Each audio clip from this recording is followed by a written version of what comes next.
সম্মানিত ভিউয়ার্স, আসসালামু আলাইকুম। আমি কাউসার হোসেন, ইলেকট্রিক মেকানিক চ্যানেল থেকে।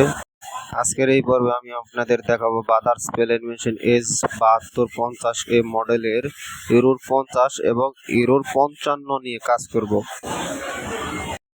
এখন আমি আপনাদের দেখাবো ইউরোর 50 কিভাবে আসে। দেখেন, মেশিন যদি রানিং অবস্থায় যদি মেশিন আমি উল্টিয়ে দিই তাহলে ইউরোর 50 আসে। দেখেন, আমার ইউরোর মেশিনে 50 আসছে। যদি আপনি রানিং অবস্থা মানে সুইচ অন অবস্থায় যদি মেশিন উল্টিয়ে যায়, মানে লিমিট সুইচ যদি উপরের দিকে মানে এনসিটা ইনু হয়ে যায়, তখনই ইউরোর 50 আসবে। এখন আমি মেশিনটা আবার সোজা অবস্থা রেখে দেব। দেখেন, ইউরোর 50 যাচ্ছে না। এখন আমি সুইচ অফ করে অন করব।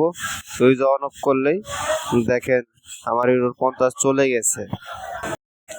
মূলত ইউরোর 50 আছে রানিং অবস্থায়। যদি মেশিন আমরা যদি উঁচা হয়ে যায় সে কারণে ইউরোর 50টা আছে। এখন আমি আপনাদের দেখাবো ইউরোর 55 কিভাবে আসে।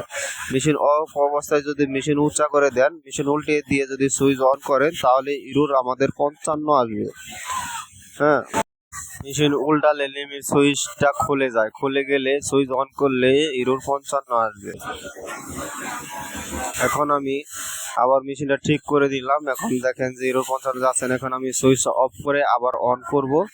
সুইচ অফ করে অন করলেই ইউরোর 55 চলে যাবে। এইভাবেই মূলত ইউরোর 50 এবং ইউরোর 55 আসে। সকলকে ধন্যবাদ। আমার জন্য সবাই দোয়া করবেন।